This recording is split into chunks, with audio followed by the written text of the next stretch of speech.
What type of man has a sloppy, chewing tobacco spit? This man spit his dip spit all over my bushy shag carpeting.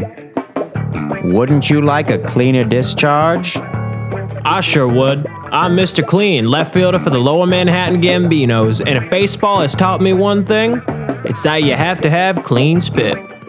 Introducing Cheyenne Mulch, the chewing tobacco world's driest dip yet. Made by Winston-Salem, the chiefs of the dipping world, now with even less moisture to keep your chew drier than the Gambinos infield.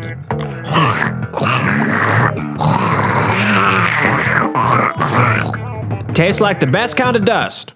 Go ahead and spit it out so I can kiss that clean mouth. Not today, ma'am. I'm on deck. Batter up! That's my cue. Hope I can get the runner home from second. It's a tie game. Okay. Better spit out that last little bit, though.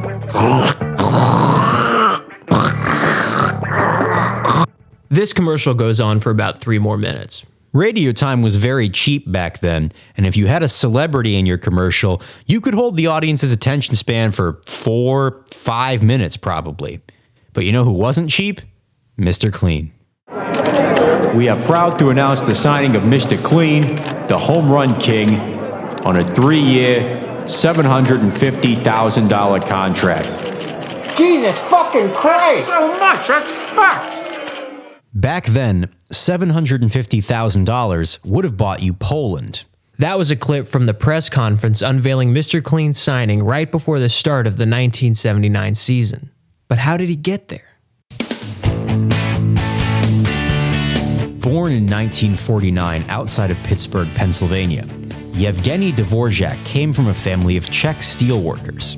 Gene for short, which would eventually become Clean Gene, he showed athletic prowess from an early age, much to the chagrin of his steelworking family. Steel was always a big part of his family. When he signed for the Gambinos, they, instead of rejoicing, were incensed that their son would shake the hand of Carmine Gambino, the man who killed Jimmy Hoffa.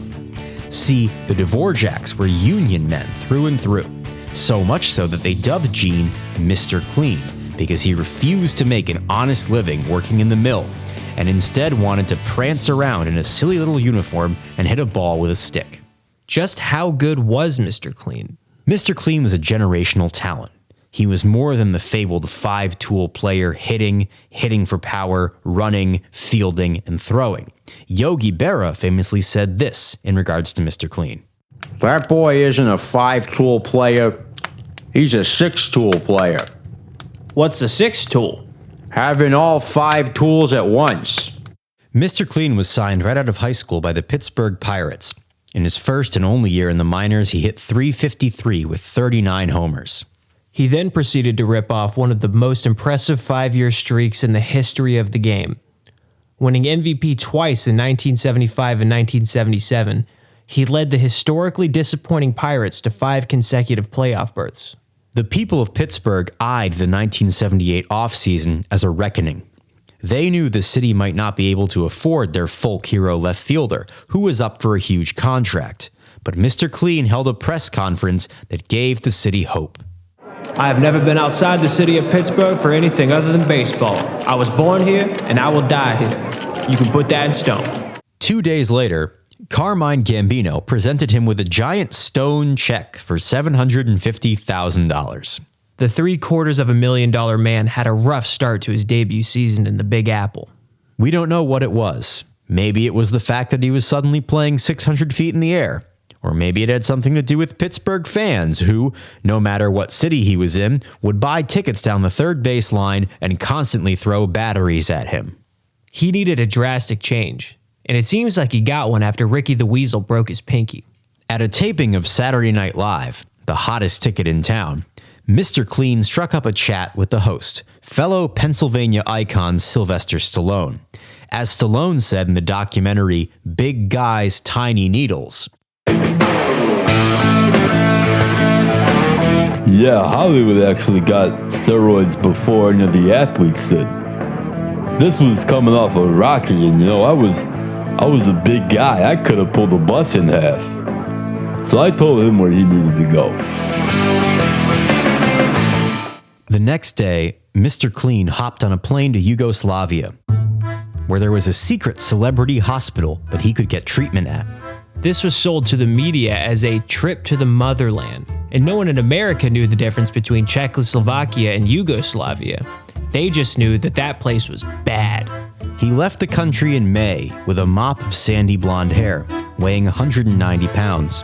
He returned 3 weeks later, completely bald and a beefy 245 pounds. When asked about his startling transformation, he attributed it to his babushka's goulash. Having passed the MLB drug testing process, which at the time was simply being asked by the MLB commissioner if he was on that commie super soldier juice, Mr. Clean returned to the Gambino lineup and had the best season of his career. Now, Nate, what do you remember from that season? So many things. I remember the home run he hit in San Francisco that went so far out into the bay that it hit an oil tanker, causing a massive oil spill that almost put Exxon out of business. But mostly, I remember the screaming coming from the dugout at any time. It didn't matter what camera they cut to, Mr. Clean's motivational scream sessions could always be picked out. Oh! Quiet, beautiful day of ball with the Gambinos cruising to a win against the Royals. As the pitch comes in the deeds. Hey! Hey! Get more fucking excited! Hey! Oh, ball two. Score is 9-0 Gambinos. Boy, bet Mr. Clean loves baseball, huh? The Gambinos had every reason to be excited, riding Mr. Clean's bat into an easy World Series berth. Game 1 looked like a gimme. The fully healthy Gambinos took advantage of a pitching change for the Pickers, as their scheduled starter, 21-year-old phenom Colby Bryant, was a last-minute scratch. Mr. Clean started the scoring off with a 2-run, 525-foot first-inning homer off of veteran journeyman Earl Harbor. Earl Harbor's doing his fairy wind-up. Fastball count and oh!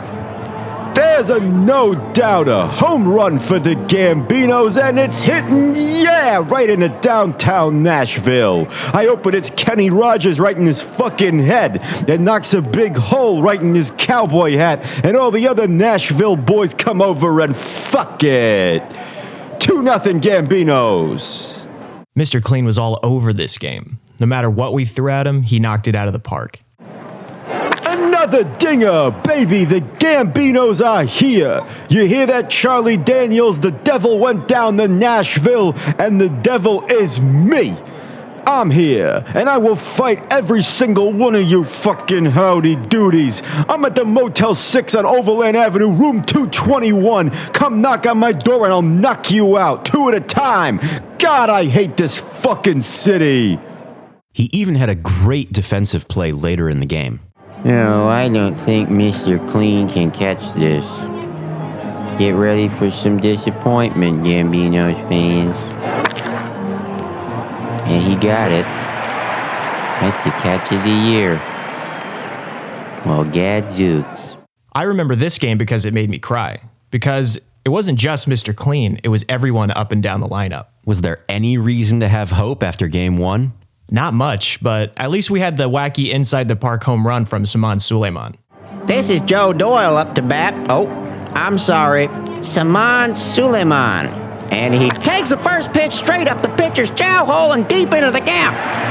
That's gonna carry him off the stage where the bands play that juts out into the outfield. That stage will send a ball anywhere. And it's way over Leroy Brown's head, and Joe Doyle's rounding third. He's gonna get an inside the park home run without a throw to the plate. And he is on his knees now, facing east. He has some kind of rug. I'm confused. What was that guy's name? Well, it's complicated. See, from 72 to 78, the Pickers' second baseman was named Joe Doyle. And then one night in the offseason, he was arrested for public intoxication, and during his time in jail, converted to Islam. How long was he in jail for? 24 hours. So he converted to Islam in the drunk tank? That's correct. He made the Hajj to Mecca in the 78 offseason and came back with the name Saman Suleiman. He tried to join the Nation of Islam, and when he was rejected for being white, he just started dressing in the traditional African clothing anyway. Were they cool with that? No, he got jumped a lot. And tell me more about the stage the ball careened off of. Oh yeah, the Dolly Parton Performance Center located in center field. The Reverend decided that instead of fighting the Grand Ole Opry, he would just bring the Grand Ole Opry to the stadium. So on days when the Pickers weren't playing, and on some days when they were, they would hold concerts in center field. A lot of the time, they couldn't get the stage cleared, and it just kind of became part of the field. Like the ivy on the wall in Wrigley. Yeah, but if the ivy also caused a lot of career-ending injuries. Sometimes there would be like 8,000 people there for the baseball game because 22,000 seats were already full for the Bachman-Turner Overdrive concert. Oh, yeah, I think I heard about the time that Tom Jones got knocked out by a fly ball. That was this place. Yeah, I was there. Everybody went nuts. See, we all loved Teddy Kruns because he would always try to hit whoever was playing, especially if they were from any foreign country. Now back to the game. This was a blowout, which means the Holy Cow Stadium, like in any blowout, had to pull out all the stops to entertain Nashville fans. It was kind of like an amusement park. Yeah, that was the giant wheel of cheese night where they would roll this enormous cheese wheel around the concourse and fans would take forks and hack chunks off. You could always tell where it was in the stadium because every fan in that section would suddenly get out of their seats and sprint up to the concourse no matter what was happening. The Reverend liked to keep people busy. Oh yeah, he had prayers on the Jumbotron constantly, they did chili cook-offs at the concession stands, and if it was a blowout loss, the Brethren would bring out the town sinner, and they gave him a Lord's bath where they put a shroud over his head and re-baptized him for a few minutes. Is that waterboarding? That is now waterboarding, yes.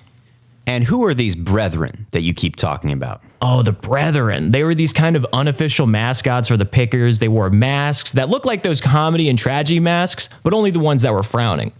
And they were just kind of around, making sure that no one was in the stands sinning, getting everybody excited. Some of them had big wood clubs or axes. It was cool, fun. I heard about them in a documentary called Evil Incarnate. In the late 1970s, Nashville was essentially a religious police state, and the Holy Cow Stadium was their Reichstag, a place of violence, horror, and obscene, widely accepted religious fanaticism. I remember them being cool. But they weren't. They killed so many people. You know that, right? I know that's what a lot of people choose to believe. Oh, hey guys, it's Nate, and I'm here to talk about today's sponsor of A Closer Look, an amazing new product, Christopher Nolan's Interstellar. Released in 2014, Interstellar tells the tale of Matthew McConaughey, an astronaut desperately trying to find a new planet to help humanity survive a dying Earth. It's not too long. A lot of people will tell you it's too long, but it's not. Christopher Nolan struggles sometimes with romantic stuff, but I don't let that bother me. I think space is awesome, and most of the movie is set in space. Listeners of A Closer Look in particular will like it because a lot of the time there's a guy talking, and you don't have to listen to all of it. But if you zone out, you can get caught up pretty easily. Not like Inception. You went to pee in Inception and you walk back into the theater like, am I in the wrong theater? Why is it snowing? There's a bunch of really cool scenes in it, and the score by Hans Zimmer is wonderful and adds a lot to it. Sometimes late at night, I'll go on 15-mile bike rides and listen to the score from Interstellar and pretend that my bike is a spaceship and I'm an astronaut. One time I veered into a wooded area and fell off, and when I came to, my head was bleeding, and as I looked out into the trees at some teens shining their phone flashlights at me and menacingly beating on the trees with branches, I really thought I was Matthew McConaughey looking through the time travel library.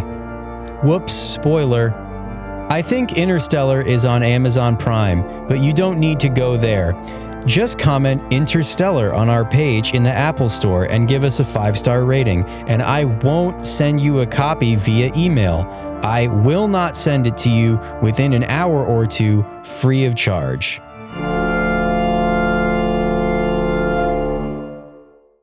Game 1 was over by the 6th inning. The Gambinos were up 7-1, and their starter, Lane Bryant, was cruising outside of the freak inside the park home run.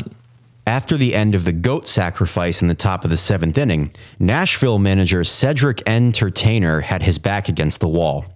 He was outgunned and in a hole at home to start a World Series. But Cedric wasn't the first Tertainer to find himself here. The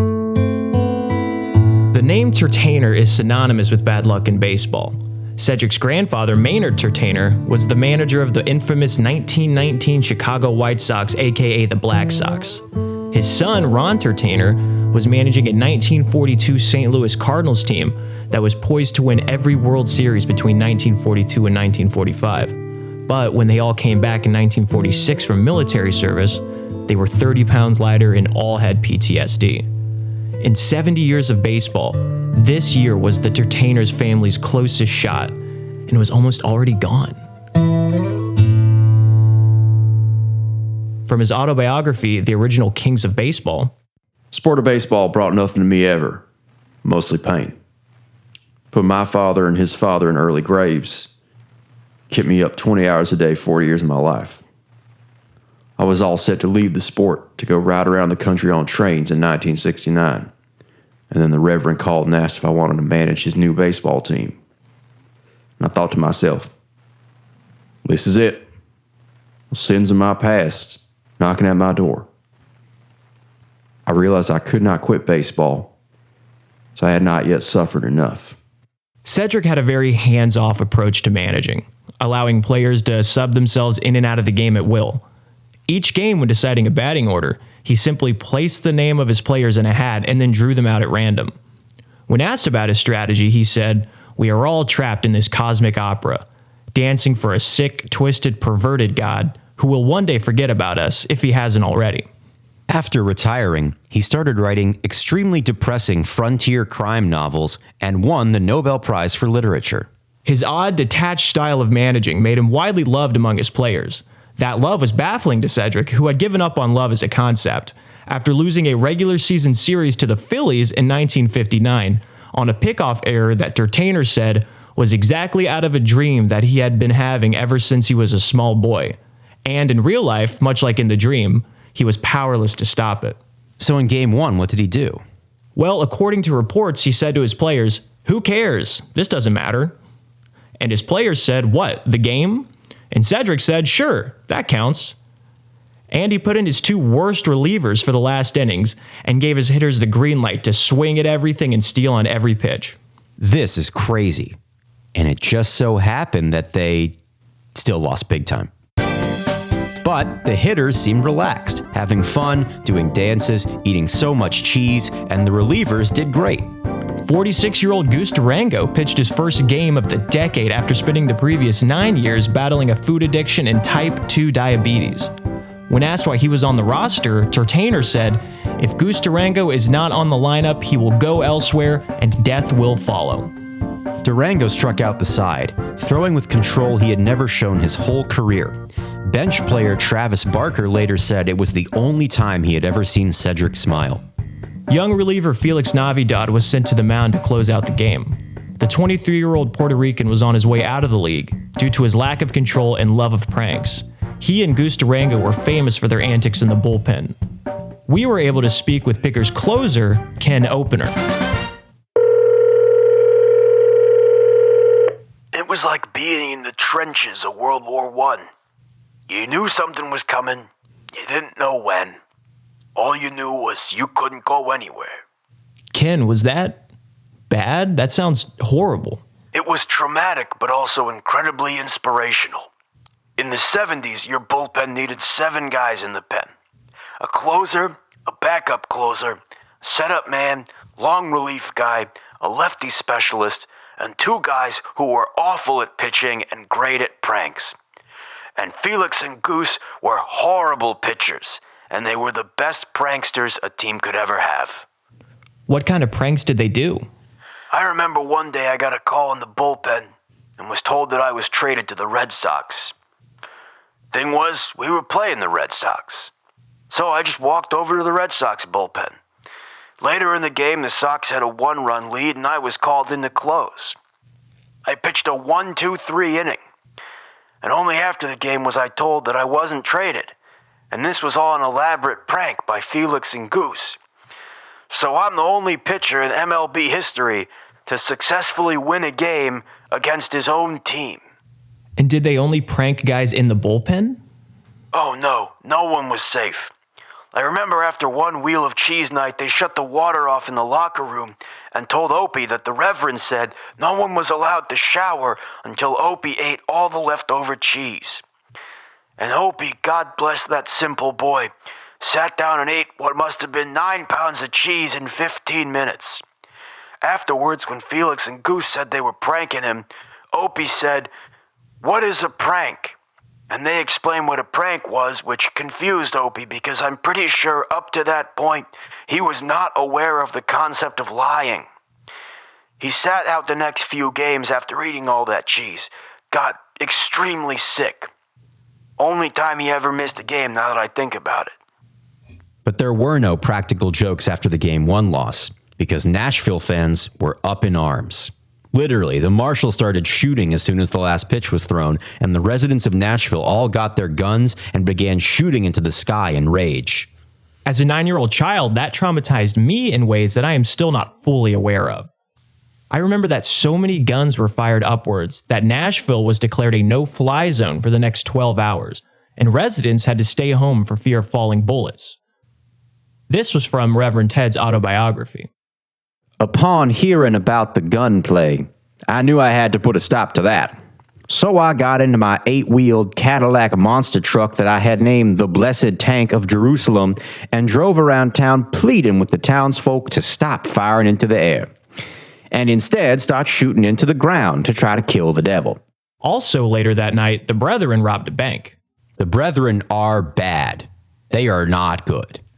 But amidst this ocean of chaos, Cedric Entertainer's post-game press conference was an island of calm. He sat with only one other player, Opie White. And basically, since there's no reason to do anything, there's no reason to not enjoy life. Try to have fun, because the alternative is worse than death, and death is at least peaceful. Sir, the question was, how do you plan to get more batters on base in Game 2? We're going to do just fine in Game 2. Because this boy right here is a great baseball player. And we need to cherish him while we still can. The young man he was referring to was Opie. At the time, nobody thought much of Cedric Entertainer's post-game breakdown, because he often got emotional after games, usually when speaking about pollution and our society's dependency on fossil fuels. But this one was different. And as he looked at his star player with tears in his eyes, one had to wonder if he knew what was to come. The tragedy, the humanity, the death of Opie White. Next time on A Closer Look.